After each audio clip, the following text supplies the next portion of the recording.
Hello everybody and welcome to Enjoy the Process. In today's video, we are going to have a look at a miniature from Warlord Games. I bought this figure as part of their early Imperial Romans Legionary Command set, and these figures are made from metal.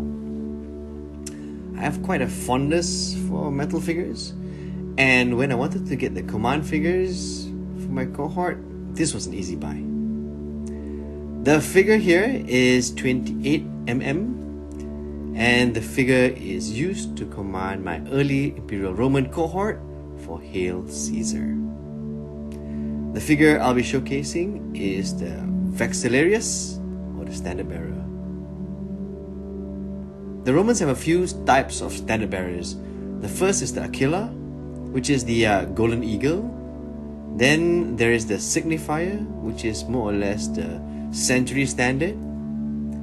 And then we have the imago, which is the emperor's likeness brought to the battlefield. The Vexillum is the last one of the standards, and it's the one I'll be showcasing. Painting the figures was pretty standard for me, as I've done quite a few Romans in my time, but I would like to showcase how I painted the shield and the Vexillum.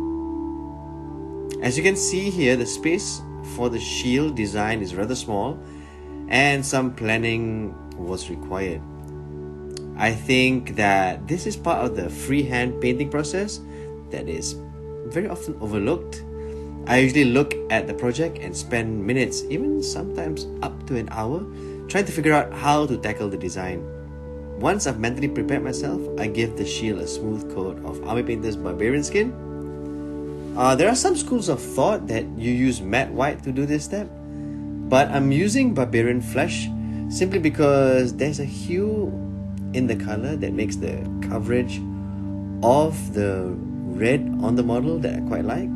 So you will see me use it for both the shield and the Vexillum. The shield is then given a coat of dragon red from Army Painter. This is the darker red, and it's a great base to start working on how the cloth looks. The shield was then given a slight wash of Army Painter's red wash. This was to give the shield a bit of depth and a bit of shadow in order for the design to come out and, well, perhaps pop. The shield was then highlighted with Army Painter's pure red.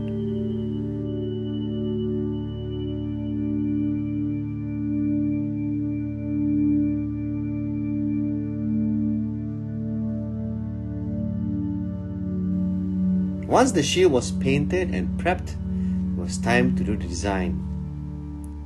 The sketch for the design was done with tinned down Army Painter dark wash, just to know where everything went.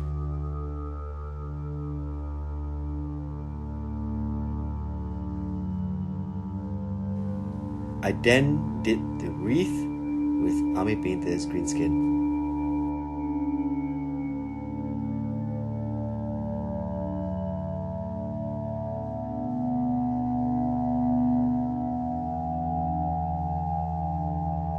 This was later highlighted with a mixture of Army Painter's green skin and cotton green.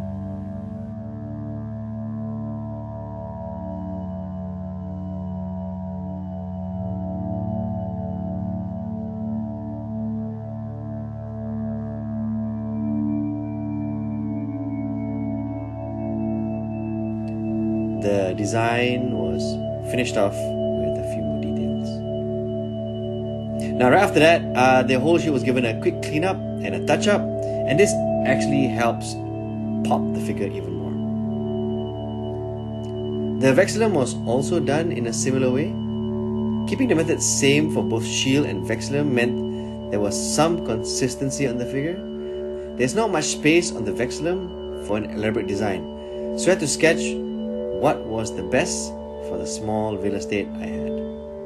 The Vexillum was given a coat of barbarian flesh. Now, depending on the project, I would use different undercolors and primers for what I wanted to get, and this one barbarian flesh choice was the best for this project. The Vexillum was given a base of dragon red. I quite like dragon red for my Romans. The deep bloody shade helps with the shading that I don't need to paint. Then I wash off red using Army Painter's red wash for a little bit of depth. The sketch was done for me to approximate the design. It must be noted that the design on some of these Vexillums can be quite intricate. However, for my figure, I kept it simple.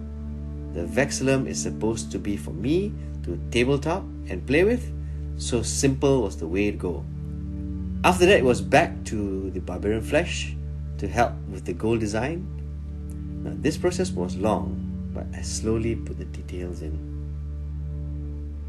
It would have been easy to use a decal for this, but I thought I'd give freehand a go designing the Vexillum.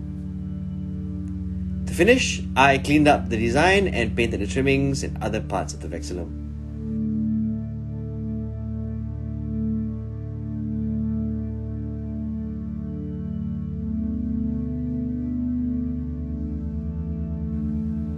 So, here's the figure completed and based. I truly enjoyed the process of getting the figure done. It was important for me to know when to stop and to remind myself constantly that this is just for tabletop play.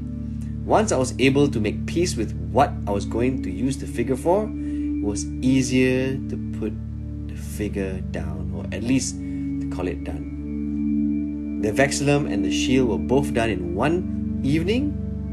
I took the figure into the painting area and stayed there for about 4 hours from start to finish. Personally, I like it when you lock onto a figure and get the figure done in one sitting.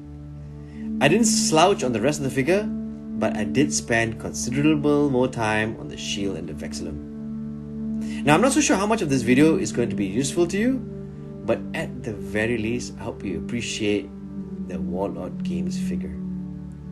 Do show some support with the video and let me know if you like these kinds of videos. Like, subscribe, and don't forget to enjoy painting those figures.